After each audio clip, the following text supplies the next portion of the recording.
ঠিক 3 দিন আগে অর্থাৎ 7ই ডিসেম্বর আমরা আপনাদের দেখিয়েছিলাম কল্যাণী এক্সপ্রেসওয়ের পাশে ঘোলায় কিভাবে জলাশয়ে ভরাট হচ্ছে। যদি মনে না থাকে আরেকবার দেখুন সেই ছবি। এই ছবি আমরা দেখিয়েছিলাম 7ই ডিসেম্বর। মাটি ফেলে জলাশয় ভরাট হচ্ছে। আর তারপর আজ 10 তারিখ, 7, 8, 9, 10 এই 10 তারিখের মধ্যেই দেখা গেল বারাকপুরের 2 পঞ্চায়েত সমিতির আধিকারিক, বারাকপুর 2 পঞ্চায়েত সমিতির আধিকারিকরা তারা ঘটনাস্থলে গেলেন, ঘুরে দেখলেন কিভাবে জলাশয় বন্ধ হচ্ছে বা জলাশয় ভরাট করা হচ্ছে এবং সেই জলাশয় ভরাট বন্ধের উদ্যোগ নিতে শুরু করলেন।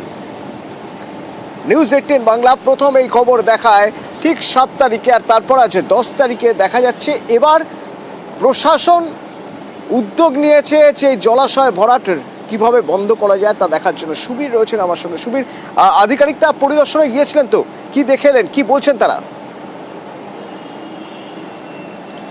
দেখো অতনুদা, গত 7ই ডিসেম্বর শনিবার দিন কিন্তু আমরা এই খবর সম্প্রচারিত করি নিউজ 18 বাংলা চ্যানেলে, এবং সেই জায়গা থেকে কিন্তু যে পুকুর জলাশয় ভরাট, সেই ভরাটে কিন্তু পরিদর্শনে গেলেন ব্যারাকপুর 2 পঞ্চায়েত সমিতির জনস্বাস্থ্য কর্মাধ্যক্ষ সজল দাস এবং অন্যান্য আধিকারিক যারা রয়েছেন তারা, এবং তারা গিয়ে কিন্তু সেখানে সরজমিনে তারা দেখেন এবং পরিদর্শন করার পরে কিন্তু তারা পরিষ্কারভাবে তারা জানিয়েছেন এলাকায় কোনো রকমভাবে বেআইনি কাজ অর্থাৎ এই অবৈধভাবে পুকুর ভরাট কিন্তু করা যাবে না। যদি আগামী দিনে এই ধরনের কেউ এই ধরনের ঘটনা ঘটায় তাদের বিরুদ্ধে কড়া ব্যবস্থা নেওয়া হবে পঞ্চায়েত সমিতিগতভাবে, এবং এই যে যারা এই পুকুর ভরাট জলাশয় ভরাট করছিলেন তাদের বিরুদ্ধেও কিন্তু আইনানুগ ব্যবস্থা নেওয়া হবে, এবং ইতিমধ্যে ঘোলা থানার পুলিশকে পুরো লিখিত অভিযোগ দায়ের করা হয়েছে, এবং এই আগামী দিনে এই ধরনের ঘটনা না ঘটে সেদিকে কিন্তু নজর দেবেন পঞ্চায়েত সমিতি, এমনটি তিনি জানিয়েছেন। এবং এই যে পুকুর ভরাটের কাজ হচ্ছিল সেই পুকুর ভরাটের কাজ কিন্তু বন্ধের নির্দেশ দিয়েছেন পঞ্চায়েত সমিতির জনস্বাস্থ্য কর্মাধ্যক্ষ সজল দাস।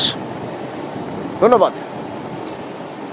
আপনাদের কাছ থেকে 2 থেকে 3 দিন আগে আমরা খবর পেয়েছিলাম। পাওয়ার পরে আমরা তড়িঘড়িভাবে থানায় জানাই। আমরা পার্টির যে পঞ্চায়েত সদস্য আছে উনি লিখিত আকারে কেস করে কারা কিভাবে বেআইনিভাবে ভরাটটা করছে, কে কিভাবে এই ভরাটটা করছে আমরা ঠিক জানি না। পুলিশকে জানিয়েছে লিখিতভাবে, আমরা কেসও করেছি, পঞ্চায়েতকেও জানিয়েছি, আমি বিডিওকে ফোন করে জানিয়েছি।